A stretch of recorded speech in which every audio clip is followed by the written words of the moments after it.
I was terrified. I was an 18-year-old mother, poor, living in a socially deprived area. I thought, oh my God, they're going to take my baby off me.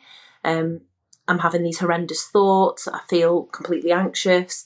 But in the end, to be a good mum, I had to get help. Hello and welcome to the Go Encourage podcast, where I talk to real people about real life, trying to gain some insights from their experiences building courage. On today's episode, I'm going to be joined by Catrina Brown, who is a senior mental health nurse. She's a mother, a wife, and someone who's really passionate about mental health. Before we get started, don't forget to hit that subscribe button if you're listening on YouTube. It just helps this channel reach the right places. So if you could take a second to do that, it would make a big difference. All right, with that said, let's get this episode started and let's get Catrina into the virtual studio.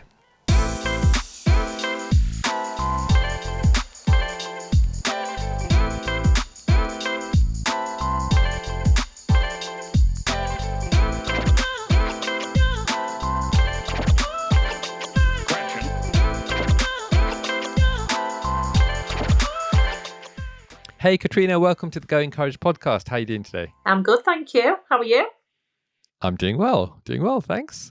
As you might know, that the Go Encourage podcast has a little tradition. So right from the get-go, I'll ask you the first question, and that is, your name is Catrina. Do you know what it means? Yes, it means pure, which is very ironic, I think. What's the irony there? Well, as we go into chatting later, it'll probably become clear. But yeah, that's what it means on Google, apparently. Okay, all right. Well, I also had a little look up, and it can have meanings of both purity, which aligns with what you've just said there, and life celebration, depending upon the cultural context. And it's also, so it comes from the word, I think, Catherine. And so it's linked to strength and resilience. Are those two words that speak out to you, maybe? Oh, yeah, 100%. I'll take that, definitely. I thought you might. But the whole thing about names for me is like, it's the one word that gets spoken over you all your life. And so if it has a meaning behind it, then that's what that person is declaring over you every time they call you it. So if strength, resilience, what was the other two things? Purity and life celebration is what people are saying every time they call you. That's something, isn't it? It's not too bad, is it? Okay, so Catrina, where are you originally from? So actually, I grew up in a town about 20 minutes from Liverpool, so I'm not a true Scouser, but I do currently live in Liverpool. So, right, and you support Liverpool, obviously. No, of course. I don't like football, me. You're joking, aren't you? And I'm married to a man who supports Man U, so that goes. Oh no, we're gonna have to end the podcast there. Sorry, it was really nice to have you on, but we don't do Man U. Okay, and so when did you move to Liverpool? About 4 years ago. Oh, okay. We bought a home here, so got away from the town, and again, we'll probably touch on that. Okay, all right. Can you share a little bit about your family background, siblings, that kind of thing, growing up? Yeah, so I come from a working class family. Lots of teenage mums in my family. So my mum had 3 children quite young. So I've got 2 brothers. Me, I'm the oldest. My dad, don't know him, left when I was 3 years old. And my mum remarried twice, and she's currently with my stepdad, who's lovely, but the one in between, not so much. Not so much. Okay. And then as a young girl, if you think back to your childhood, did you envision yourself becoming something? Did you have an ambition in terms of career or what you were going to do when you're all grown up? You know, those words we use when we're back at school. Probably not so much when I was younger. I had quite an unusual path, I think. But when I had my daughter, and I was 18 when I had my daughter, it became more clear to me what I wanted to do. Okay, all right.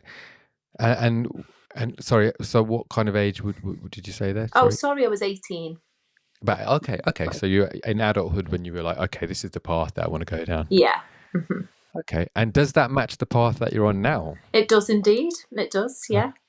Okay, so what is it that you do now? I'm a registered mental health nurse, but I currently work for a charity in a senior management role. But for the last 20 years, I've worked in health and social care, and I've got to say it's one of the loves of my lives, being a mental health nurse. Obviously, daughter first, husband second, and then nursing. Right, okay. Well, we're going to unpack a lot of that, so Yeah. we'll pause it there, and then we'll get to that journey. But I just thought it'd be good for people who are sort of tuning in to get to know you, the person, a little bit. So I'm gonna throw some quick fire questions at you, just to get to know you a little bit better. So, what is Catrina's favourite food? Oh God. Well, again, this will probably become clear. It changes quite frequently. So I'll have a hyperfixation on a certain food, eat that to death, and then I'll hate it. So probably better for me to say what I currently hate chicken at the moment, but I used to love it. So I'll go with I quite like scallop shellfish. Oh, okay, yeah. Fresh in Liverpool, I would imagine. Yeah, straight out the Mersey. And then in terms of travel, how do you like to travel? Planes, trains, boats, bikes, cars? Oh, I'm going to go with feet. I love hiking. Oh, you love hiking? Love hiking. Love being out in nature, and great exercise, good for your mental health. What's not to like? Brilliant. Have you hiked anywhere memorable, anywhere significant that you could? Yeah, so we did Scafell Pike, which is England's mountain. It's not really a mountain, and we did Snowdon, and we're going to do Ben Nevis at some stage. So Amazing. They were quite memorable ones. Cool, very cool.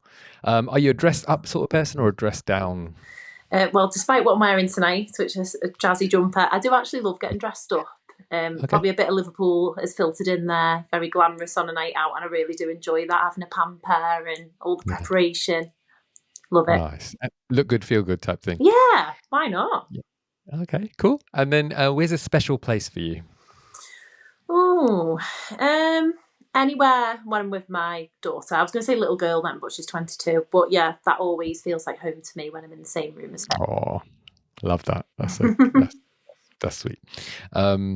Star sign, Catrina. Do you have a star sign? Do you know your star sign? I think my star sign's so apt, actually. A Virgo.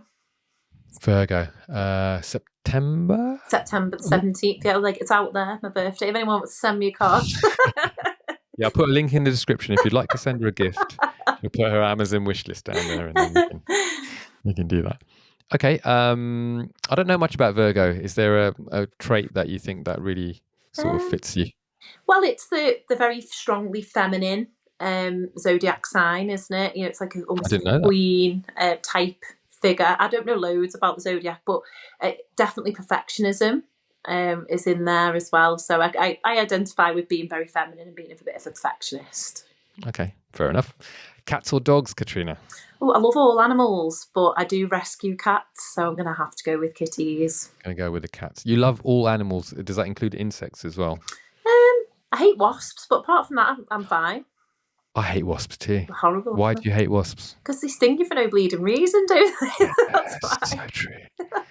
I don't know if I've shared this before in the podcast, but I've got some cousins up in the Midlands. So south from you, north from me. And when I was younger, we used to play in the garden, none of this iPhones and all the rest of it. We just, kick a ball about in the garden. So we're in their garden, and they thought it'd be really funny to give me a brick and say, yeah, you just got to throw it in the bush. You got to throw it in the bush. So I threw it in this bush, no. and they threw it into a wasp nest, didn't they? And then that was it. They all came at me. One got me in my cheek here, and it was like blood, everything. I was like a little boy, and then since then I was like, yeah, I don't know wasps. No, they're vile, and they do just attack you for no reason. I don't care what anyone says. I mean, to be fair, I gave them a good reason. I broke their house, didn't I? That's very true in your case. Yeah. Last movie that you watched, was it hit or miss? Well, just actually on Saturday, we watched the new Gladiator movie, Gladiator 2. Oh, was it good? It was gladiators gladiating, that is for sure. So I don't want to ruin the plot for anyone. I thought the first one was better with good old Russell Crowe, but legend. But it was watchable. I think it was worth a watch. Not a glowing review then. Well, it's tall order, with our Russell Crowe in the first one. So it's funny because the first Gladiator, showing my age now, I bought my first DVD player, and the DVD that came with it as part of the package was Gladiator. So that was like my first ever DVD. Aww. And now we're in Gladiator 2. Yeah, you have to go and see it and see what you think. Okay. I mean, it's got a good cast, so I might go and check it out. Yes, very good cast, I will say that. Okay. All right. Are you reading anything at the moment? Is there a book that you're into at the moment, or a current TV show that's taken up your attention? Well, I'm obsessed. I've finished them all now, but I'm obsessed with Johann Harry's books. Okay. And I'd recommend them to anybody interested in mental health or addiction. But the one I've got to shout out is actually Chasing the Scream, about the drugs war and about addiction.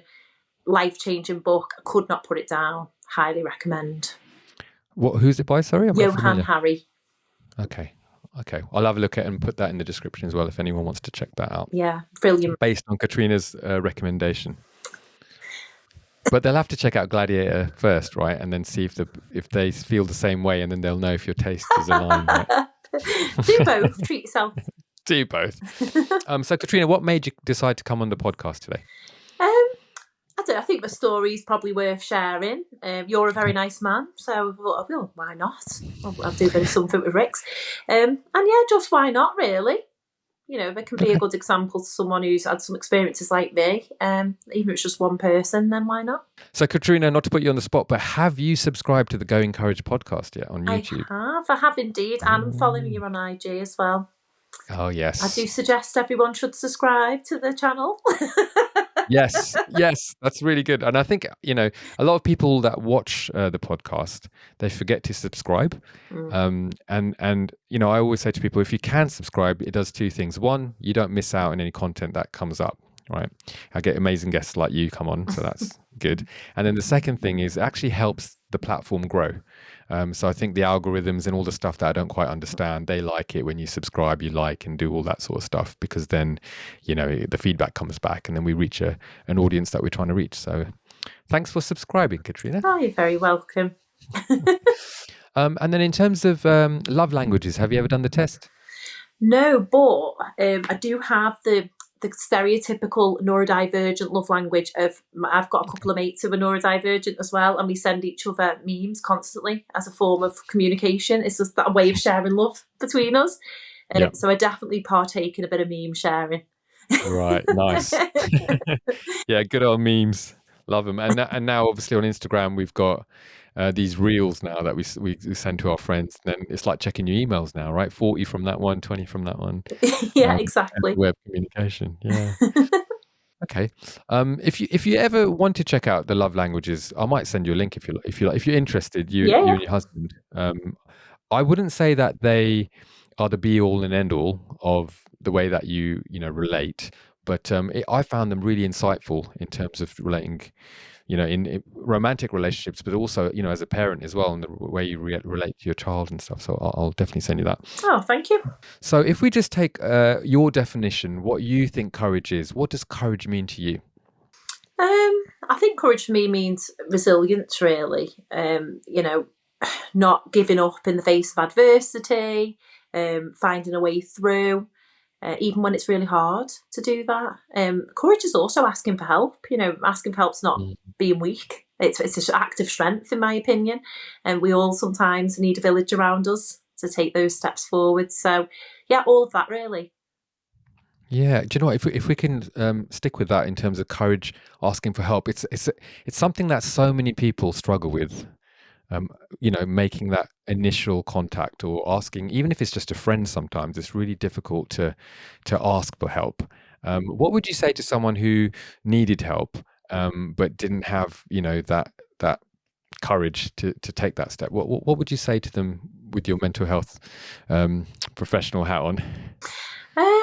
It depends on the person and what it is, of course. But probably if your situation's really difficult now, and nothing's going to change if you don't do anything about it. And actually, just by having that one conversation, you don't know where it could lead. But one thing's for sure, it can only get better, right? So I would say just have that in mind, that you're not happy now for whatever reason. So having that one conversation, just have faith and see where it can lead. But I promise that in most cases, it will always end up in a better place. So do speak out. Okay. No, I like that. That's good, because I think often, when we talk about courage, we are talking about self-resilience, and we're talking, like you said, and moving forward. But actually, sometimes we do need a tribe, right? We need the village, and each member brings a different dynamic to what you might need. Yeah, absolutely. And I will add, quickly as well, you can use an anonymous helpline, so it doesn't have to be someone or if you're afraid what people might think, although people should not be judging you. There's anonymous helplines where you can literally never have to meet that person, but it might just help to get that off your chest as well. So, it doesn't have to be face to face with your neighbour or your friend. And on that note, because I know you outside of this, I know you've always got so many resources available.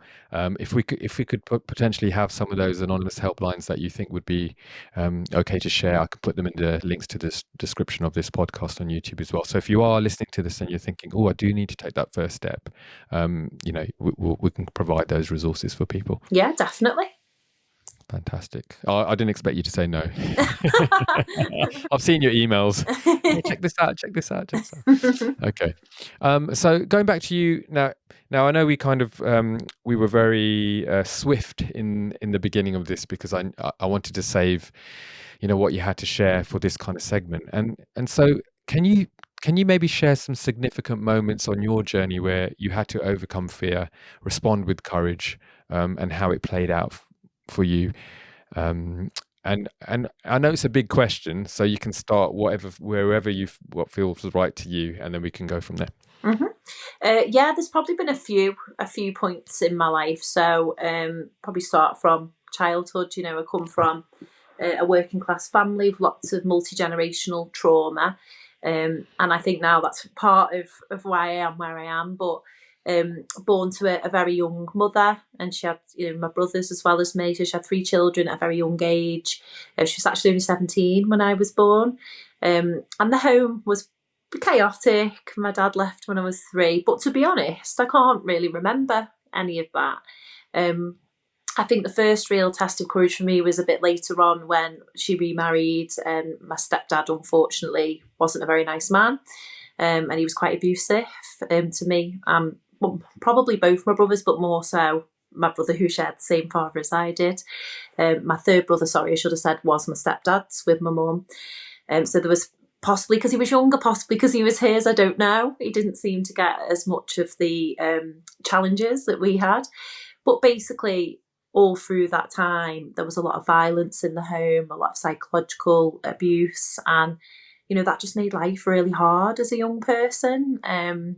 So getting through that and going as we got older into high school and struggling with the effects of that, it's the impact on my self-esteem, the trauma, that was a real difficult period in my life. But I think that determination that I had to just carry on and move forward got me through. But ultimately, I would think I was quite lucky as well. Mm-hmm. But when I had my daughter, that was when my significant change came, because she was my motivation to be well and get away from that as well. But yeah, that was probably the first real test in my life.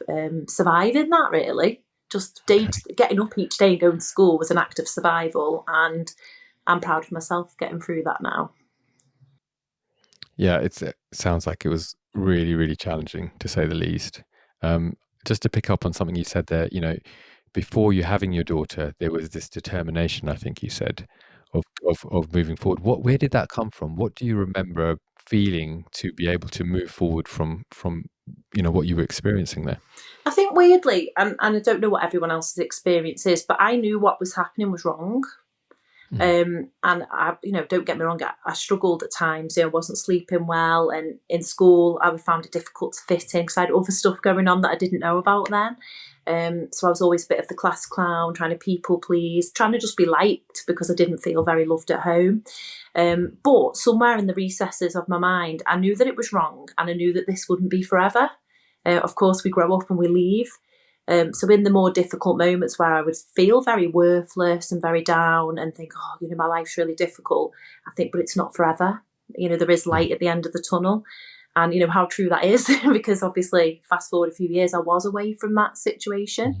So I think that I had that little nugget of insight that this wasn't a permanent state of being, that one day things would get better. So I guess, would it be fair to say there was a sense of hope underlying that, regardless of what was happening, that, it wouldn't be forever? Yeah, and I think, as well, I should say, actually, not everyone in my world was bad. So my granddad was fantastic. So I had a good male role model, so that probably helped as well. So there was a bit of balance. It wasn't all just horrible. And there were good moments throughout the childhood too. Like, we did have fun times, and even though we were quite poor, the quite wholesome memories as well throughout all of that. Unfortunately, it was punctuated with these really difficult experiences, but I think at least I'd seen enough good to know that there was good in the world. And I know for other people it's not like that, and it's even harder. And I do empathise with that, of course. But for me, yes, there was those glimmers of hope, because I knew not everyone was like that, and I could get away. And did you have, you mentioned some positive role models there. Did you have support from people who knew what was going on, or was it sort of done behind closed doors? It was weird. I think in my family, as I say, there's multi-generational trauma, so some of the behaviours were quite normalised. Okay. So for me, I do not think that behaviour is normal. But guess what I had? I had my nan who lived 2 doors down, so I had somewhere to run off to and sit and chill and get away from it. And my granddad as well, who was just a lovely man, and not violent or aggressive at all. So it was like a safe haven, being in his house. So it wasn't so much that I could share it, or it was seen as, I think it was probably minimised actually. But at least I had somewhere I felt safe, and that was important to me at the time. That's probably what I needed. As a teenager, you don't tend to be overly keen on sharing everything anyway, with people that your elders, if you like. So that was what I needed. Right. So safe haven was what kind of got you through it, I guess. Pockets of those moments in those safe places. Yeah, absolutely. Yeah, and just knowing that, like, if in the case of my granddad, he was a safe person. I could sleep at his house and no one would try to hurt me. I didn't have to be hyper vigilant and wonder what was happening. I could he'd make me a massive cheese butty, put a Western on, and we'd sit on the couch and everything would be fine. And I absolutely adored him for that. He really, really helped without even knowing, really, he was helping. What a legend. Yeah, he was. And would that have been the same for your brother, did you say? Well, my brother was slightly different, so I don't want to mention names. I'm trying to be careful, Sure. but Absolutely. The brother who shares the same father as me, he got diagnosed quite young with ADHD, and he was the classic stereotypical young white boy who was pinging off the ceilings and spinning in his chair. And God love him, his ADHD was quite severe. So because of those challenges, I think he sometimes got maybe worse physical violence off my stepdad, because he did not know how to control him, that lack of insight. But also I think because my brother was so impulsive and chaotic as a young boy, his ways of coping with it probably were different to mine. And it certainly wasn't something we spoke about really at the time. We just lived through it together. But he did used to go to my granddad's, and I know that my brother feels the same way about my granddad. So they had their own thing going on. But it was very much separate because his journey was different to mine. I can't speak for him, of No, course. not at all. I was just thinking of the dynamic that or the impact that would have had for you in terms of having a safe haven maybe in your brother, that you're both going through the same thing. But then I'm also going back to my own teenage childhood, and how much do you really share? I think you touched on there with the people that are in your world, Well, yeah, and I think as well, actually, it's fair to say my brother, because of his issues, he was quite aggressive towards me and my little brother. So I think I don't feel this way now, but at the time I was a young girl, it was like, well, I'm getting grief off you, I'm getting grief off my stepdad. I just want to get away from you all. I think there was possibly an element of that. I don't blame him now, but certainly at the time, it was like a war zone in the house, so I just wanted to get away from them all, really, to be honest. Okay. And then you talked about your daughter. Can you tell us a little bit about the story there? Yeah, so I think, obviously going through all of that, I'm not going to lie, I was a bit of a wild child. So as I got to my old teenage years, I partied, probably to cope with the trauma and an escape, I suppose, another form of escape. And so I was a bit wild. Did things that I probably wouldn't do now. But Can you tell us what those things were? No, I'm just well, I don't mind. I mean, I took some party drugs, which I probably shouldn't have took. I don't mind sharing that. It was what people were doing at the time, but I probably took it a little bit further because I did want that escape. I had relationships that were very unstable with men, quite chaotic. But again, I've been abandoned by my dad, traumatised by my stepdad. I was looking for that safe male figure, I suppose. And I was looking in all the wrong places. Trauma attracts trauma, I suppose. But I met my daughter's dad and I got pregnant, carrying on the family tradition of being a teenage mum. But then things changed for me because I did not want her experiencing what I'd experienced, number one. But also there was a pivotal moment in that when I had her, I developed a postnatal mental illness. I think now I was probably experiencing some PTSD, but it was called postnatal depression because obviously I just had a baby. And that, because that's when I first got help for what I'd been through. And I confided in my health visitor. This is this moment, the courageous moment of speaking out. I was terrified. I was an 18-year-old mother, poor, living in a socially deprived area. I thought, oh my God, they're going to take my baby off me. I'm having these horrendous thoughts. I feel completely anxious. But in the end, to be a good mum, I had to get help. So I did. And I was so lucky because my health visitor was a mental health nurse before she did a health visitor training. And God, couldn't you tell? She was amazing, really empathetic, didn't judge me at all, gave me the right support. I went to a little mother and baby support group for young mums. I was on medication, which really helped at the time. And that really helped me and changed my life because I was like finally getting some help for how I was feeling and put me on a better path, really. I'd like to apologise because I was joking when I said, "Oh, can you tell us a bit about those things?" But I really appreciate the openness that you've shown there, and then the journey from getting to, I love your self-awareness as well, of saying, "Okay, look, I did these things for this reason because I was looking for that," and it's something that a lot of people can relate to. We try and find peace or liberty or just reassurance from these things. And we forget to look within. And I think what's beautiful about what you're saying there is when you asked for help, you got the help to then go within, which I appreciate you sharing there. So this nurse, I know she's someone who's quite dear to you. Did you want to shout her out? I think you said you wanted to shout her out. Yeah, I mean, I don't know her surname. Her name was Diane, and she would have been my health visitor 22 years ago.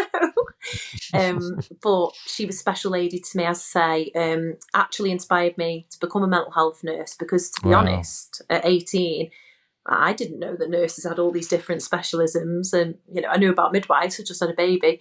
But when she told me that, she said, look, I don't want you to worry. I used to be a mental health nurse. I'm a health visitor now. I'm not going to judge you. Just her approach. And I thought, oh my goodness, I would love to do that for someone. I would love to. I didn't know you could, support people with this aspect of the health. It was also new to me at the time. And it just piqued an interest in me, which obviously I then pursued. And, 20 years later, here I am still doing the same sort of thing. But for her, definitely, she changed my life just by showing, the utmost kindness, empathy, curiosity, and not judging me. And just being a fabulous nurse, really. So I wanted to do that for other people. It's beautiful. And I think, I love the word grace, which means unmerited favor. And so if she was showing you that level of grace, I appreciate that was her job, etc. But there's a job, isn't there? And then there's you putting your heart into something. And clearly she did because it impacted you. And then to receive that grace, you can't help but want to do that for other people. So I love that, she inspired you to go in that direction. Absolutely. Yeah, beautiful. Okay. And so I was going to ask you, in terms of getting from that point there, where you're now getting some help, you're getting some medication, you're thinking about your child and how you want to protect her from the life that you've experienced. What happened from that point onwards in terms of building your resilience and courage? Well, I knew that I wanted a different life. So I'll have to explain a little bit too. So through school. Yeah, sure. Please do. I was very intelligent in school, but I was, it's not now, I know, but I don't know, skip ahead of it too much. But I was very distracted. I was always in the monitored study room. I was always having detentions, but bright. And the teachers were always like, oh, you distract everyone, you distract yourself, but you've got potential. So that was always my thing. I know now why that was, but at the time and still at this point in my life, after Diane and having Tia, I still didn't know why at the time, but I knew I had something. So I applied I looked at uni. So I was like, I've got good enough grades. Didn't know how I'd cope with that environment, but I'll give it a go. No one in my family had been to university before, so I was the very first person to even try. I got some experience in health and social care as a carer. Obviously, it's a low-paid job, but a great job, and they deserve a hell of a lot more carers, in my opinion. And I thought, right, I'm just going to go for it and bite the bullet. And I spoke to my boss, and she was a nurse, and she said, "Oh, right, you're a brilliant reference," and it was terrifying. But I applied and I got in, and I was like, "Oh my God, I'm actually going to do this." And I loved it. I thrived in the adult learning environment. Because I loved the subject and I loved the patients. So hyper focus. I was able to concentrate, get loads out of it. Mental health's an art and a science. So it's not all about textbooks. It's very much about your interpersonal skills, your empathy, reading people. And I was great at that. And I just took to it like a duck to water. And what I found is the only thing that had really lifted my self-esteem at that point was my daughter. But this did it for me too. It wasn't just me helping people, it was helping me. And it made me feel good about myself because I was good at it. Yeah. Excellent. Wow. Okay. And so now you've got, I'm just listening to what you're saying, and I'm thinking about you. Can I say flying off the handle? Is it flying off the handle? No, it's off the rails. Off the rails, isn't it? I can't remember the expression. Yeah. Looking for things outside of yourself, getting to the point where you've fallen pregnant, you've fallen in love, undoubtedly, with this human being, and then there's this protection, this kind of wanting a better life for her. It's very natural. All of us parents feel that way. You've got inspired by Diane, and now you're going down a road where you are feeling alive because of the things that you're now experiencing in terms of the world of mental health and nursing and things like that. Looking back, you're saying, you can understand why you behaved in a particular way or why you would. Can you tell us a little bit more about that now that you have hindsight? Yeah. So obviously my brother was diagnosed with ADHD at a very young age, but back then, and God, he was diagnosed in the 80s. It was really unheard of then, but it was all singing, all dancing for my brother. It's pretty obvious that it was that, bless him. But for me as a female, females just didn't get diagnosed, but it was quite obvious looking back that was what I was experiencing. And it was manifesting in a different way to his, but it does in females. And I myself didn't know for a long time because of the trauma. So what I ended up doing was finding my own coping mechanisms and way of doing things, which were different. I know now to neurotypical people, but it worked. And also, though, crucially, and I think this is important, I had that much trauma to work through. I do think it was masking, and I didn't know what was what.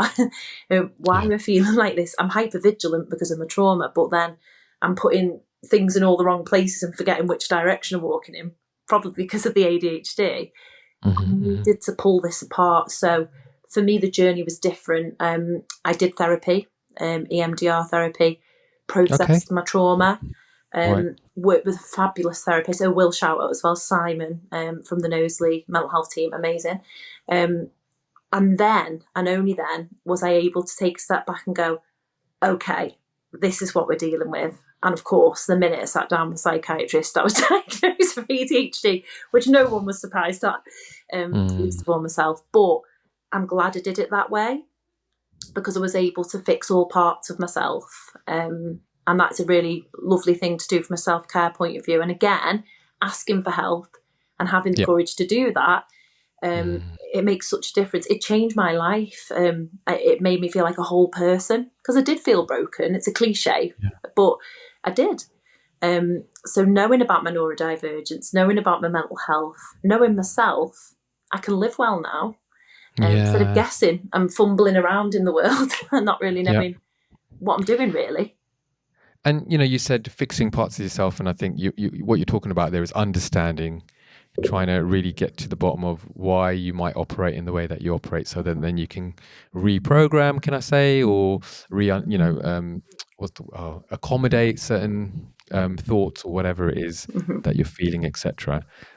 You mentioned EMDR there. Are you able to just say what that is and what kind of therapy that is? Yeah, so it's basically the eye movement. I'm going to try to say it right now. Eye movement reprocessing. I don't know. Don't worry about what it, as in like, well, could you explain what Yeah, it so does? it's got a fancy name, but basically it's where the way it was described to me, when you've got a trauma, sometimes your memory doesn't process it because obviously we have the fight or fight response, and we can also disassociate from a trauma. So it's like the conveyor belt at the factory's stuck. Right. And you get flashbacks and you get nightmares and you get hypervigilance. So what EMDR therapy helps you do, it's quite bizarre when you're doing it, but you can tap or follow the therapist's finger and relive the memory again and again and again until it's processed. So the conveyor belt starts back up and the memory moves along instead of being stuck on a traumatic loop. Very difficult to go through that therapy, upsetting at times, but God, it was worth it because afterwards, and I did a lot, I did over 20 sessions, I could sleep better, I felt better, I wasn't as edgy, I wasn't as anxious, I used to watch my front door constantly. All that really settled for me, and it was because I processed the trauma. Trauma was still there, as if it was in the current time, and it wasn't. So I needed to do that. But I think a lot of people do, actually, and I highly recommend that as a modality of therapy for people who are experiencing trauma. No, thank you for that. And I think is it? I can't remember the saying now. I can never remember the saying in the time that you need it.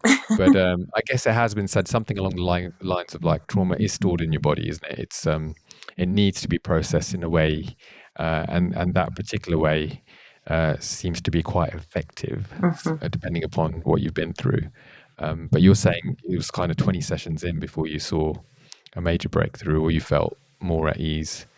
Is that fair to say? Yeah, and it's different for everyone. I think with the MDR, the therapist expects it to go on for a bit of a time because obviously it needs to be done carefully. It needs to be done properly. But yeah, I mean, it's a brilliant form of therapy. Like it was actually, I believe I'm correct in saying, devised for army veterans for PTSD, and then it became obviously more popular because of other types of trauma.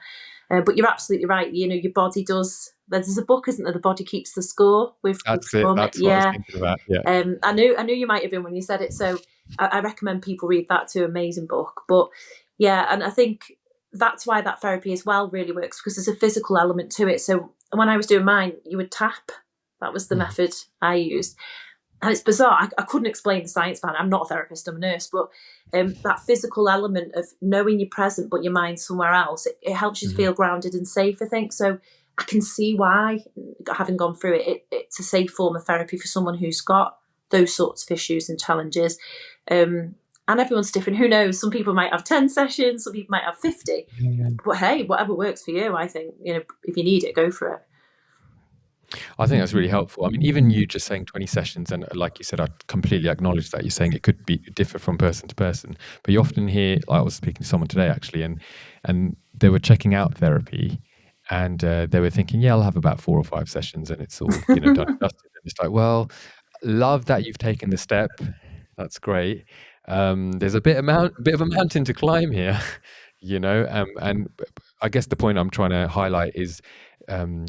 Not to jump in thinking that, okay, a click of the fingers, everything's sorted. It's actually a process. And I like the conveyor belt analogy that you used there. Things have to be moved through. You just don't surgically remove it from your body and it's gone. It needs to be processed through. So thanks for that. I looked up what EDMR stands for. It's eye movement desensitization and reprocessing. I nearly got it out.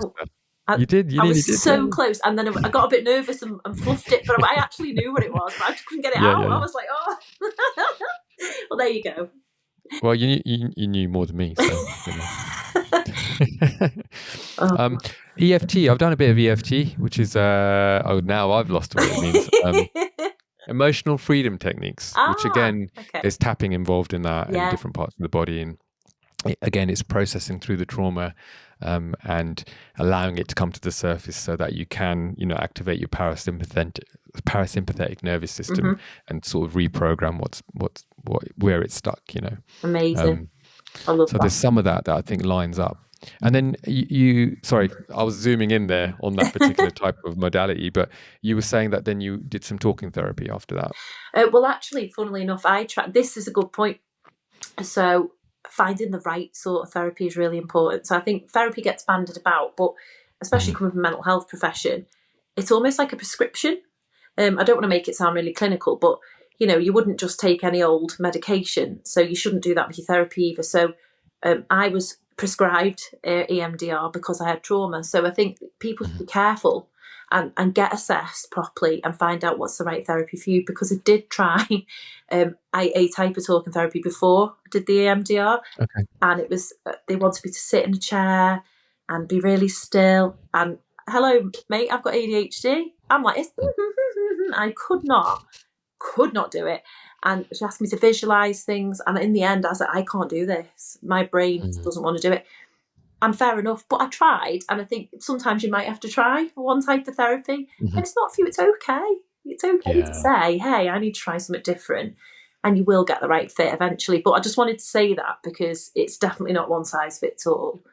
But no, the EMDR was the one for me that made a difference. So I love that point that you've made there. It's so important, isn't it? Because people think that because someone's a therapist, they're like what do you call them? A mechanic in a car shop, right? So they're going to pull out the engine, they're going to do whatever, or they're going to change the alternator, whatever. But it's not like that, and people are so different, and we're wired so the way that we're wired is so complex. So you don't know if talking therapy is what you need, EMDR, EFT, hypnosis, etc. So I really like that you made that point, because I think you do have to get the right fit. You do have to have a sense of safety and connection and relationship with the person that you're relating to here, because it is a relationship, isn't it? oh god, yeah. And so I think if, I guess the point I'm making is if you're listening to this and you're not feeling like your counseling is doing much good for you, then it's okay to talk to the counselor and make that point, and then maybe move on to someone else if that's what's needed. Yeah, absolutely. And I've worked with loads of therapists in my career, and I tell you what, a really good therapist would say to you, they'd recommend that you got a new therapist. They wouldn't try and cling on to you. A true therapist would want what's best for you. So never feel afraid to say that, because actually if someone's giving you bad therapy and they don't want to let you go, that's probably a bad sign. It's probably a bit of a red flag, actually. So yeah, never be afraid to say what you need. And then if I'm talking to you as obviously I'm talking to you on two levels here, you as a professional and also what you've been through as well. And so you made a point there about being prescribed a certain type of therapy. How would someone go about that? If someone was looking to, get some therapy, get some help, and they've done that initial, okay, I'm going to take the courage, I'm going to make the phone call, I'm going to go and talk to my GP, whatever it is.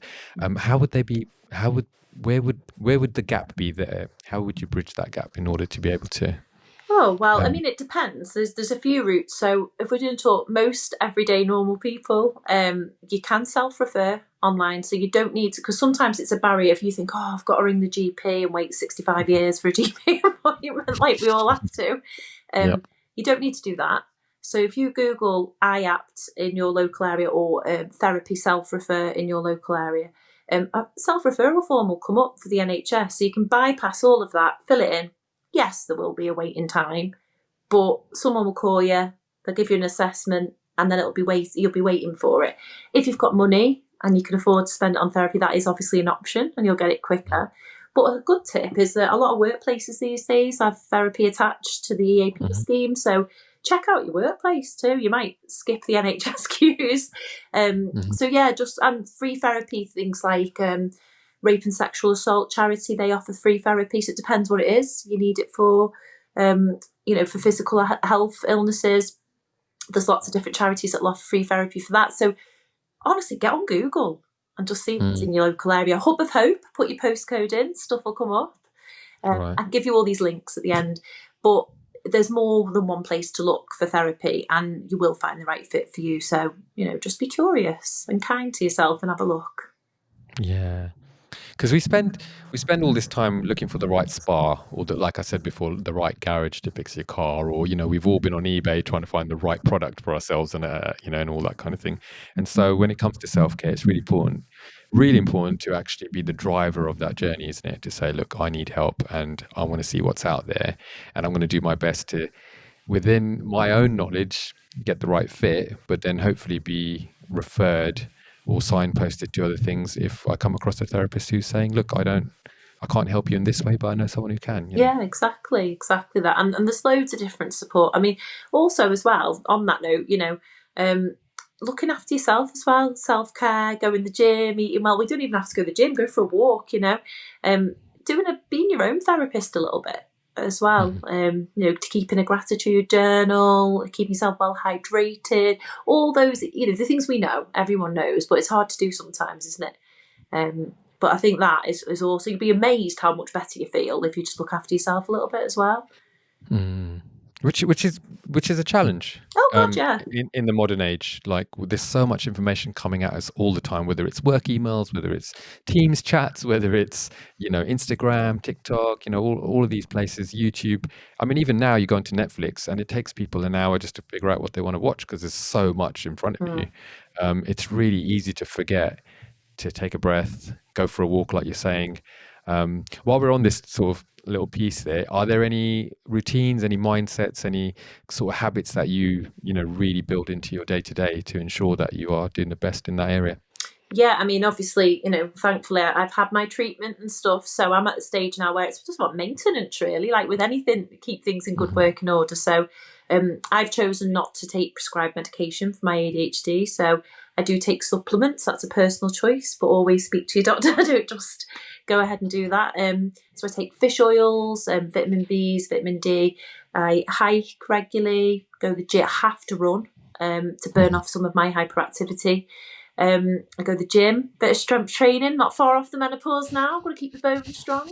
And that is my medicine, exercise. I'm not a skinny little thing by any means, but I'm strong and fit because I keep my body moving and that helps my brain. I certainly am not one of those people who do it for vanity. It's literally to keep myself healthy. So for me, that is a non-negotiable. I will always go to the gym and do my running to stay healthy. So they're mine. Okay, and then so on the gym one, I'm always asking questions because I'm thinking about, someone thinking about what you're saying and having a barrier to entry, right? So you're saying it's a non-negotiable. Mm-hmm. Do you ever have those moments when you're like, oh, I really can't be bothered today, or I don't want to get off the sofa, or whatever it is that you're doing? And if you do, you're nodding your head, so I guess that's a yes. What compels you to go? What goes through your mind? Okay, so for me, it's how I'll feel afterwards. So I suppose everyone's different again, but my mental health feels less good if I don't exercise. So like I say, it literally is my medication, exercise. Mm-hmm. So even if, and trust me, I went for a run today actually, and I really couldn't be bothered because it was freezing. But I said to myself, if you don't do this run, you're going to feel awful for the rest of the day. But if you do it, you're going to feel fantastic. And I was like, oh, all right then. And dragged myself out. And you know what? I was right. As soon as I'd done it, I felt fantastic. And it's worth it every single time. It's never not worth it. So that's what motivates me. But, everyone, you've got to find what motivates you. Because, again, everyone's different. If it's like you think to yourself, I'd like to have a treat day at the weekend. I'm going to feel better about that if I've done some exercise, whether it's for your mental health. Well, I don't know, but whether it's literally because you want more muscles, it doesn't really matter. But or look good in a particular outfit. Like to look good. If that's the truth, then that's not a problem. But it's just getting yourself to get on that treadmill or go for a run or whatever it is. Exactly, whatever works for you. It's your body, it's your choices. But definitely movement is good for all aspects of health, isn't it? So that is the number one for me. As I say, non-negotiable. I know we come from a similar generation, a similar era, so I can get away with saying this. But back in the days, when we had less technology, we were in our minds a lot more. There was a natural mindfulness that we would I'm being very general, of course, that you would have if you're waiting in a queue, for example, or you're not picking up your phone and having a look at what's going on. You're staring at things. You're looking up into the sky. You're thinking about what you're going to do later on, and all of these kinds of things. And at the moment, all of that is kind of being taken away. Oh, that's very victim mentality, isn't it? Not taken away, but we are being distracted and choosing to be distracted by these things. And so there is a strange walk for people like us in that generation to go from one very different way of life into a new way of life. Whereas I think youngsters, I sound like such an old man, youngsters nowadays, they're born into technology. They don't know any different. You mess about with your friends, and that could go up on TikTok tomorrow. There's this level of hypersensitivity around what could, how could I come across as? Yeah, absolutely. I mean, I went to a training once. I think they called kids, well, I say kids, people younger than us, technology natives. And we're technology immigrants because, of course, when we were born, you were lucky to have, what was it, a Commodore or a Spectrum? Yes, I did have a Commodore. Yes. Anyone under the age of 40 is going, what the hell's that? But yeah, there was nothing, as you say. So, we had the world before and the world after. But I would say most 40-odd-year-olds now are just as bad as the kids. We're always on our phone, as you said before, emails. But actually, weirdly, I think the younger generation, we don't want to write them off and say, oh, they're always on the phone. Honestly, I think this generation now, they're teaching us things. They're fantastic with their self-awareness around self-care, fitness. I mean, they're not going around the back of the youth club necking cider and smoking fags like we were. I'm not saying you did that, but I did it. My group did that. But actually, I think they're brilliant young people. Yes, we should all get off our phones a bit more, but I'm seeing 20-year-olds with the big Stanley cups full of water. They're going to yoga. They're going to the gym, and I think, good on you. So I'm a big supporter of young people. I think they're fabulous, and good on them for living better probably than we did. So I'm going to big them up and say, no, I agree. I think there's definite things that could be passed down from generation to generation, and it's almost like you cherry pick the ones that are going to be useful. But we are supposed to evolve and get better generation by generation. That's the goal of just evolution generally, isn't it? So why not celebrate that? Absolutely, yeah. But yeah, you're totally right. We should all put down the phones a little bit more, though. I think that goes. I think that's everyone now, isn't it? Even people's nans are on Facebook. It's not just us, not just them. It's everyone. My dad, bless his heart, he's probably going to watch this as well. He'll be like, "Oh, check out this video," right? He won't send it to you, but he'll go, right, and then he want you to sit next to him and watch this video. Aww. And so it'll start, and you're like, "Okay, all right, I wonder where this is going." But we're about 10 seconds in, and I'm like, "Okay, my attention span is 15 seconds because that's what Instagram programs into me, right? This has gone on for 30 seconds." And then you tap the screen, and it's like a 12-minute video, and you're like, "Oh, bless him." Sorry, Dad. But because he's just like, "Oh yeah, technology, check this out." Oh, and you know what? That's so nice because that's his way of wanting to spend time with you and bond with you as well, isn't it? So yeah, I think you're gonna have to just put up with that and sit and watch it, I'm afraid. or run. Oh, I've got a thing on. I'll be back. No, but no, I'm going back to the young people piece. What are we talking about? Gen Z, I think, could be as young as 12 or 13 up to late 20s. I guess your daughter would fit into that. They are the future of how things will be governed. So it is about not saying, "Oh, you guys are not good at this and that." If they're getting on with their mental health and they're drinking less fizzy drinks than our generation did, they're eating a lot better, they're thinking about the climate and things like that. That can only be a good thing. Absolutely. I think that's it. Isn't we learn from our older generation? I say you said about your dad, I said about my granddad, but we can learn from our young people too. And I think what, we've all got something to bring to the table, haven't we? And we can all learn from each other. But all of us just need to look after ourselves really as well. And the rules are the same regardless if you're 82 or you're 22, aren't they? Eat well, sleep well, drink water, move around a bit, and put your phone down for a bit. It's easy. And put your phone in theory. In theory, absolutely. And staying on that sort of routine and habits and things like that. You talked a little bit about running as well. And so for you, it was running a natural thing that you picked up? I think I'm just curious. This got nothing to do with courage. I'm just curious because I really struggle running. Like I can do sports, I can do other stuff, but just running, I can't get my head into it. I just get distracted. Yeah. I think for me, it's with, I don't know if it's the ADHD where we're always looking for dopamine, we're always looking for a bit of a high. So, we'll seek out caffeine, we'll seek out nicotine, we'll seek out stimulants. And obviously when you run, you get a massive whack of endorphins. It's one of the best, for me anyway, one of the best forms of exercise for that, because it's rapid, your heart's going, you're sweating. So is it that, a little bit of sensation seeking, but also I've got combined ADHD, so I get the hyperactive symptoms with mine, which is unusual in a woman. It's usually inattentive, but because of that, it helps me to burn off some of that hyperness, I suppose. So for that reason, I think that I've sorted it out naturally. Yeah, it's suited me, made my brain works. It's gave me that high that I'm seeking, and it's quick, so I don't get bored because it's rapid, isn't it? So yeah. Okay. And with your senior mental health nurse hat on, when you're talking about the two types there about ADHD, could you give us a quick summary of what those are? Yeah, I'm not an expert in ADHD, but my understanding. So males generally are not all, will have the more hyperactive type of ADHD. So there's three types.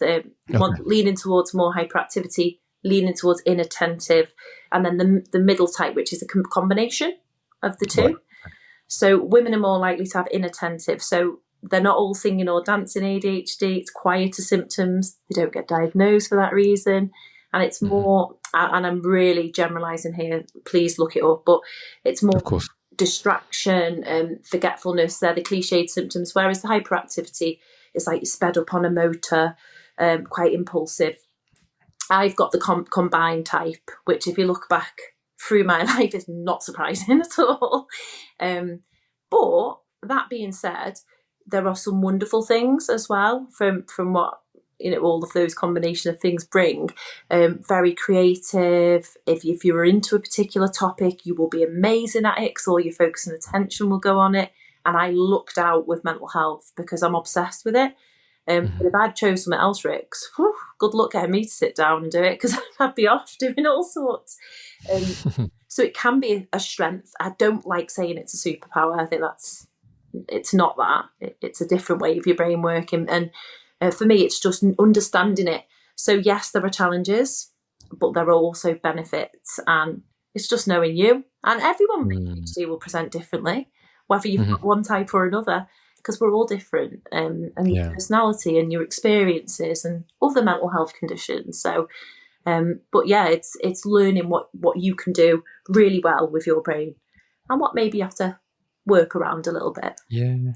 Makes a lot of sense. And I think we were both part of the same continuous professional development training where someone said, I can't even remember who it was, but someone said, it's like, it's not that you're abnormal. It's not that you've got a problem or whatever. It's more like an operating system. So some people use a Windows operating system and some people use a Mac operating system. If you try and use the Mac shortcuts on a Windows operating system, it's not going to really work very well.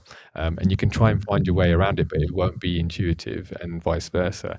And I thought it was a really good analogy to look at it because it's just the way that you operate. It's not that you're lacking or, like you said, it's not that you have a superpower, although it is a cute way of kind of like reassuring the person who might be struggling. I thought that was a really good analogy, a good way to look at it.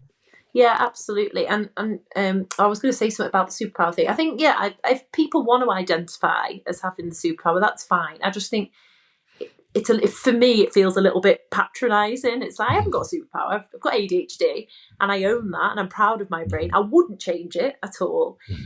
But like everything, you've got strengths and weaknesses. And I think one of the things for me as well is like, we will see things differently. So I use my husband as an example, he won't mind, but he will look at a problem and come up with a neurotypical solution. Whereas I will think outside of the box and be really innovative. I wonder if did you think of that? That's a really cool way of doing it. That I can't explain it any better than that. I just think differently, but we get to the same place.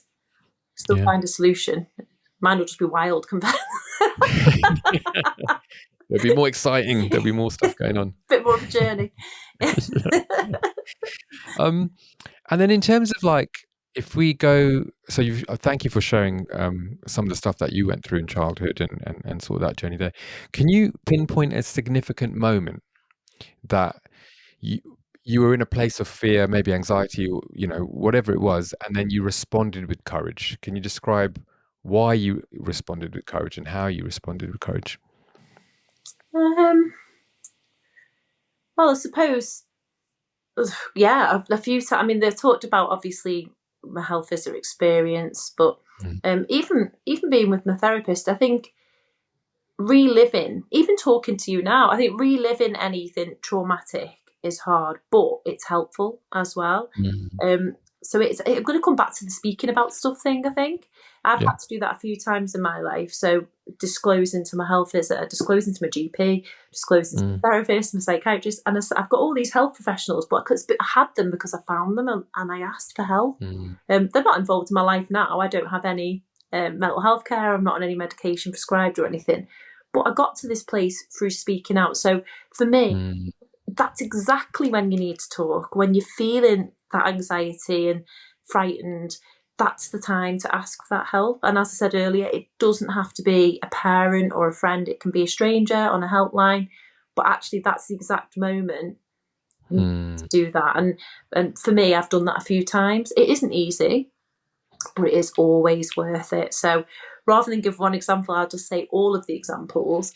But for me, in my journey anyway, it's always proved to be positive, and I really believe it will be for you and anyone else too. So in that most frightened time, that's the time you ask for help.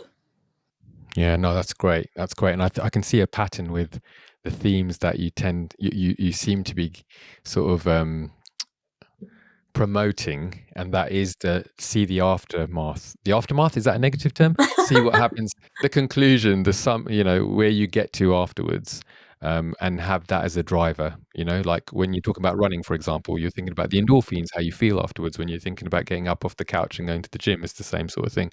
And then now with therapy as well, it's kind of going, okay, like this is going to help. This is going to be worth it. It might not feel right, and it might be scary, and all the rest of it, but actually, it's looking to the future and the other side, where that will take you, as opposed to fixating on what's going on right in front of you. Exactly. And I think it's hard, isn't it? When we're feeling low in mood or afraid, we do fixate on the negatives. But I suppose that is one of the reasons I want to speak to you is, I was this young, traumatized teenage mom, mentally unwell girl who was in a horrible situation that maybe you would feel you couldn't get out of, but I knew that I would, and I have, and now I've got a few degrees under my belt. My daughter's off travelling, I've got my own home, I'm happily married, and it's fine. I don't mean to say that in a boastful way, but that I've achieved that through asking for help, through knowing that I deserved better, and knowing that this wasn't an acceptable level of life. I can achieve more than that, but actually I might need a bit of support, and that's okay. So there is a way out of even the darkest times and even the hardest times, always. But you take that first step. So I agree, that is definitely the theme for me as well. Brilliant. And it's courage, isn't it? It's the strength on the inside that goes, I'm so scared right now. I don't know how this is going to work out. I'm going to see the future. People now are into manifestation and focusing, on the future and what that looks like, and aligning that with their feelings, and this spirituality journeys that people go on, etc., etc. But it is, about looking forward and going, okay, I can either stay where I'm at, nothing's going to change, or I can take a step forward and ask for some help because I don't know the answers. And then when those doors open, um, it's not that you have to be in a state of help for the rest of your life. It's just getting to a place where then you can maybe get some education or some healing or some therapy, etc., and then be able to then flourish afterwards. Absolutely. And everyone needs help at some point in their life. Everyone does. And I know I hate doing the physical health analogy thing, but if you had a chest infection, you're coughing your gut, so you wouldn't hesitate to get some antibiotics off your GP. And I know it's not the same, physical health, mental health, but actually it's still health. So why would you hesitate when it's your mental health or your feelings? That also deserves the same level of focus. So yeah, you're right. It's not about always being in receipt of help or always needing help, but it's okay to have help sometimes. You're only human and we all need it. So just take it when you do and pay it forward. when you can, and that's hopefully what I've tried to do with the career I've went into, because you've got that empathy as well, and it gives you real life skills. I think people who experience mental illness are the strongest people in the world, and we have so much to give back to the world because of what we've learned, our life experience. So, yeah, you're actually really strong if you've survived that, I think. I agree, and there's a saying, well, it's not a saying. I start off saying it's a saying, but it's not a saying. But the idea of the hero's journey, where heroes and villains are quite similar, but it's how they respond to what's happened to them that define whether they're a hero or a villain, right? So generally speaking, the villain would say, I've experienced pain. It was awful. It was traumatic. So I'm going to inflict this pain onto others so that they'll feel the same that I felt. Whereas a hero would say, I felt this pain. It was awful, traumatic, and I'm going to do my best so that other people don't have to go through that. Or if people are going through that, then I'm going to help them find a way out because I found a way out, that sort of thing. And that kind of aligns with your attitude in terms of moving forward, paying it forward, and having a passion for this space. Oh, 100%. And actually, it's really funny to hear you saying that, because that's also an analogy for people who abuse, I guess, as well, isn't it? You either survive abuse, and I'm not saying that everyone by any stretch of the imagination, but and you make a different life, which is what I've tried to do. But also, there are those people, unfortunately, that repeat the patterns. Like I said before, multi-generational trauma. So yeah, you definitely have that choice, don't you? And it is a choice to seek help or to not, and you can be in control of that. But that hero and villain analogy has a double meaning for me. And one thing's for sure, I didn't want to repeat that cycle of behaviour. So that is another good point, actually. It's sometimes to not just protect yourself, protect others, protect your whole life, because there can be other ramifications, can't there? So that's a really helpful analogy. Yeah. And sometimes it helps to have a massive event happen in your life to be able to assess what's important and what's not. And I know we've talked about this before, but like, your daughter was that gift to you, wasn't it? That kind of reset. Right, this is it now. I've got something really valuable that I need to dig deep and start to work out what's going on. Yeah, 100%. I think I didn't feel loved or feel love at all in any aspect through my childhood, but when she was born, it was like a lightning bolt of love, and obviously still is, and knowing that you could feel that good and that in love, wow, it was like winning the lottery. I didn't know what had hit me. So yeah, that's worth fighting for. That's worth living for. And if you've got someone who loves you or you love them or whatever it looks like, it could be a cat, dog. It doesn't have to be a person. It's always worth fighting for that. And that definitely, my daughter is my hero. I think that if I wouldn't have had her, I probably wouldn't be here. Well, maybe I wouldn't be here at all. Who knows? But yeah. Beautiful.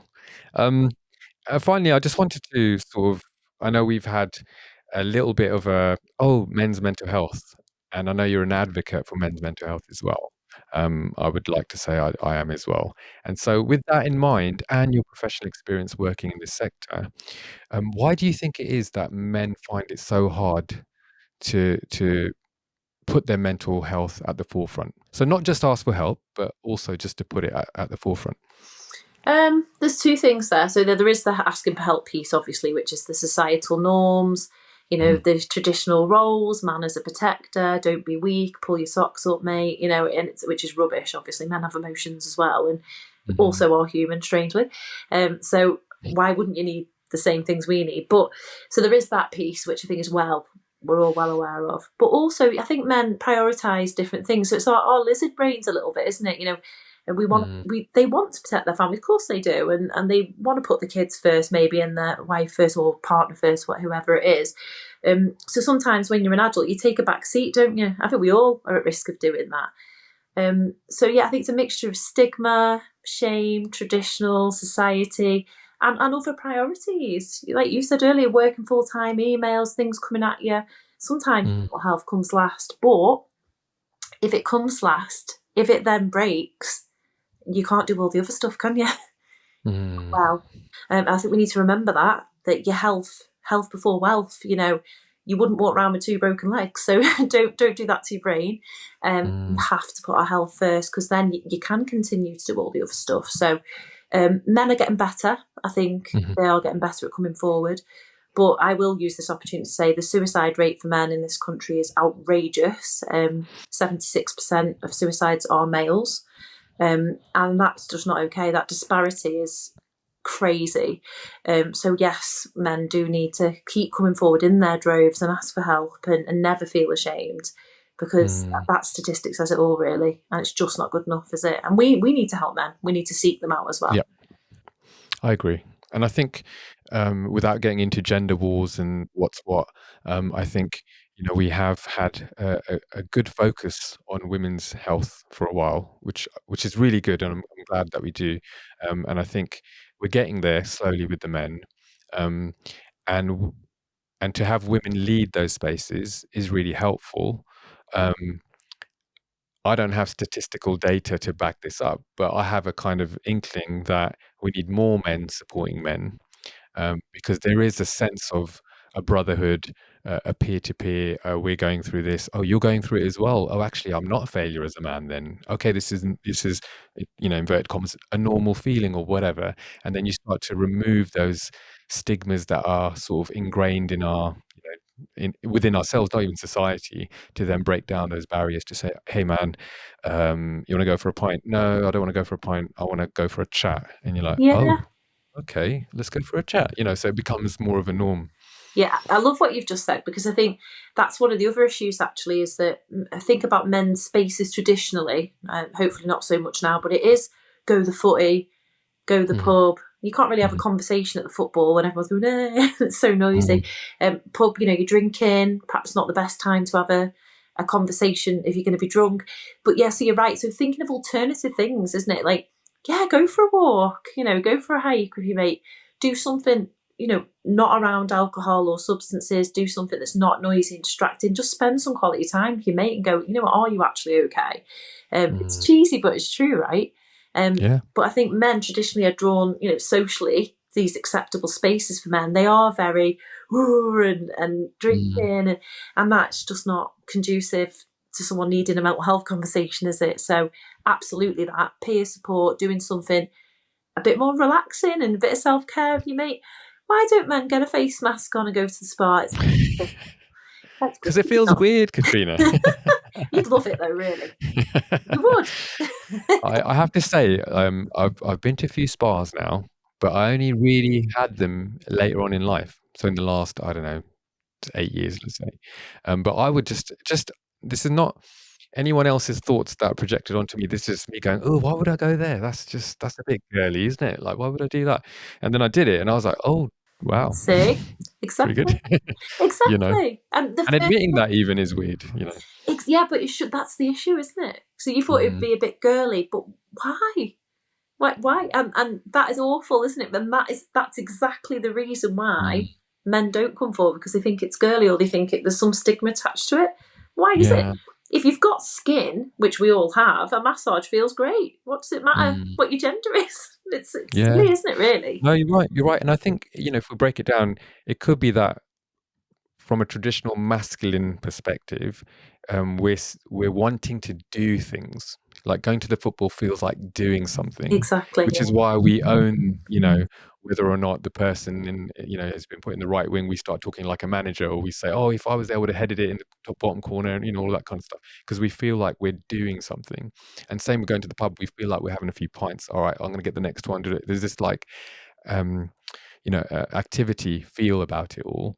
But I like what you're saying. You could still have that, but move away from substances and things that are not, giving you dopamine hits, but very negative ones in the long run. And so things like, I love go-karting. So you can go karting, have a chat afterwards, or badminton. I go badminton and things like that. But even, I think, I can't remember. I'll look it up and I'll put it in the link. But there's a movement in the UK. Is it called the Shed, Man Shed, or something like that? Men in Sheds, that's it, Men in Sheds.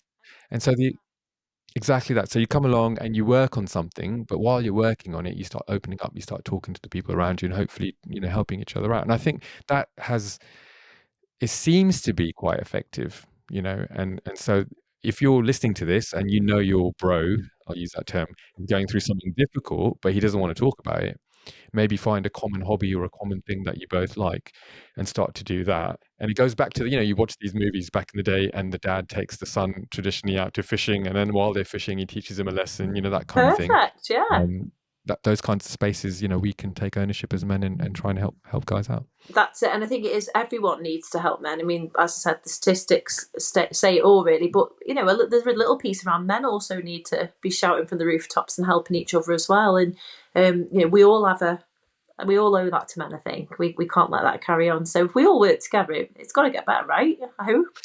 I agree. And I think, instead of pitting the genders against each other, if we celebrate our strengths and try and assist each other in general weaknesses, like everyone's different, don't get me wrong, then like you said, we're onto a winner. We're going in the right direction as a society, which is a good thing. Absolutely. Is that? And sometimes it's okay, isn't it? You guys are physically really strong.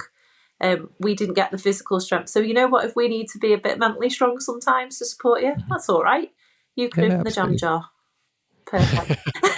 Open the jam jar. Yeah. It's a nightmare. I can't do it.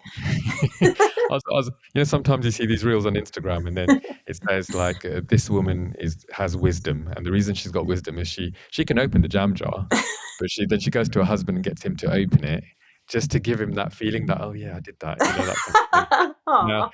Now she didn't need him. She was completely, independent, didn't have to do it, but she understood how a male brain works and therefore gave him that, compliment, I guess. I thought, oh, you know what, that's quite, it's done as a joke, but actually there's a bit of depth to that. Yeah, definitely true. Although I've got arms like wet noodles, so I would need someone to open the jam jar. So. As long as it's not Marmite, because, I draw the line. I had to twist them, all right with that. Catrina, it's been so good talking to you today. Oh, well, I hope it was okay, but different. Yeah, I think so. I think it's so interesting because you've gone on a journey there, and you've come to some revelations within yourself. And one of the pivotal moments for you was to get some help. And we could have seen a Catrina who got some help and went off and just quietly faded into the background and was okay with herself. But actually you decided within yourself that you wanted to contribute to mental health and helping people in this way as well. And you wanted to put yourself in an industry that was going to extend grace and empathy to other people. So, all through, okay, I'm sorry, I don't mean to minimalize your life, right? No, it's okay. The pivotal point there for me, listening to your story, is asking for help and being able to accept that and receiving that. Absolutely. And I hope, by sharing some difficult things that I've been through, it just shows it's actually okay to say it out loud. I'm sure no one hearing me say this thinks I'm a bad or horrible person or that I'm weak in any way. And no one will think that about you either. And I think that's why it's good to hear people saying about their journeys, because it normalises that, the more that we speak about it. So, definitely, yeah, I agree. If one thing to take away from today is just ask for help if you need it, for sure. Yeah, and you don't know what's on the other side of that door. No, it's bound. It's got to be better, right? It's got to get better. So try. And I think I'll add to that, because if I'm always looking at barriers, right, and challenges, and the little bit of my mind goes, yeah, but what if you asked for help and nobody helped you, that kind of thing. And it's like, maybe you need to ask more than once, and maybe you need to ask different people and go down different avenues in order to get some help somewhere. So there's a piece there that says, look, have the courage to keep trying by asking for help in different places if you need to. Exactly. And I think, if you do try and it isn't the right door, or you still tried, that's still a positive, that's still an achievement. You did that. But yeah, absolutely. You might not find the solution right away, but even the act of going, all right, I'm going to go for it, that is huge. Just that. So celebrate the small stuff too, because it really does matter. And yeah. And you know what? If I was someone in your life, watching you ask for help, and there is an element of you don't know who's watching, and so you asking for help and you getting help might inspire others around you to go, do you know what? Catrina asked for help. I'll push this example a little bit to the edge. I thought she was a nutter asking for help. That's crazy. Why would she do that? She looks so weak. I would never do that. 6 months down the line, a year down the line, wow, that really helped Catrina. Maybe maybe I can swallow my pride and actually go and ask for some help as well. So that you never know who's watching and how your life choices shine to others. Yeah, definitely. And I think, again, coming from a working class background where they're quite a tough family, my family probably did think that. If they thought, oh, got a therapist, does she? Oh, who does she think she is? Because that would have been seen as a bit lardy-da. But actually, the proof's in the pudding, isn't it? And I'm sure my family would want me to be happy and healthy. So, yeah, you might face some judgment, but do those people really matter? Most people do that. And I think actually it's about thinking about yourself and your own self-care, because ultimately it's your life, isn't it? Brilliant. Thanks, Catrina. If it's okay, if someone wanted to ask you some more questions based on what we've talked about today, could they reach out to you? Where would be the best place to do that? Yeah, they can reach my Instagram. It's Catrina in the Waves. So yeah, happy to receive a DM there. Okay. Katrina in the Waves. And the Waves, sorry. Yeah. Oh, and the Waves. Like the band. Was that what they were called? Yeah, Catrina in the Waves, the band. Okay, I didn't get that reference. I thought you were just like being by the ocean or something. Yeah, but it's named. What song did they sing, actually? Oh, I'm not going to sing it, but it was quite a cool little number. Well, you can sing if you like. I don't have any policies against people singing. Walking on Sunshine, that's the song. Oh, classic. Yeah. In the Waves, yeah. So why not? Classic. Wasn't that in a movie? Wasn't that Look Who's Talking? Wasn't that in one of those? It might have been, Yeah. Yeah. Okay. All right. Anyway, sorry, we're going way off. So people can contact you there and get in touch with you there, and DM you if there's anything that they got from this that they wanted to sort of explore and follow up on. Yeah. And also, I know you're a bit of a resource queen, guru, whatever you want to say. So it'd be great to get some of those links that we kind of referred to in this episode, and I'll put them down for anyone who wants to have a look through in the YouTube comments, and they can click and find out a bit more information about some of the stuff that you've discussed today. Oh, that'd be great. Yeah, I'll email that over to you. No problem. Fantastic. Thank you. I have to say goodbye now. I feel like we could talk about other things too, but yeah, I'll have to say goodbye for now. It'd be great to have you back again, and maybe we can tackle something. Maybe we pick one thing and tackle that and have a look at what you have to bring to the table and stuff. Because I'm always learning. I'm very curious by nature. I think sometimes people have asked me, do you get people on because you're trying to make a point? And I'm like, no, I'm just generally curious. And I think we all can learn from each other. We've all got different experiences, and we can take away nuggets from other people's lives by gaining some insight on their experiences. So thank you very much for coming on today. Thank you for having me on, Rix. Maybe next time I'll interview you. Yeah, do you know what? That would be really interesting. It's an idea. A one-off special. You'll ask me a question and I'll be like, it's hard being on this side. Oh, no. Yeah, I have been a guest on 2 podcasts. Oh, have you? Oh, I'll check that out. Yes, I'm definitely going way off topic, so appreciate the accommodation for that. All right, final words for anyone who's listening today, Catrina? I think just what we've said all the way through. Ask for help if you need it. Please talk. Perfect. So ask for help, guys. Wherever you're at, whatever you're doing, keep moving forward. Ask for help, and then remember to go forth in courage. I'll see you on the next episode.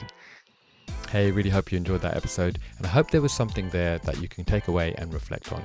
If you'd like to continue the conversation, you can do so publicly on YouTube via the comments, or if you prefer to be more private, you can DM me on Instagram, and the handle is @goencourage. You can also find links to everywhere that I'm on the website, which is www.goencourage.com, where you can find a copy of the Courage Journal. You can find links to Instagram, TikTok, all the places, and you can have a look at the Go Encourage blog, which is in development at the moment as well. All right, whatever you're doing, whatever you're facing, my encouragement to you is to keep moving forward and to go encourage. I'll see you on the next episode.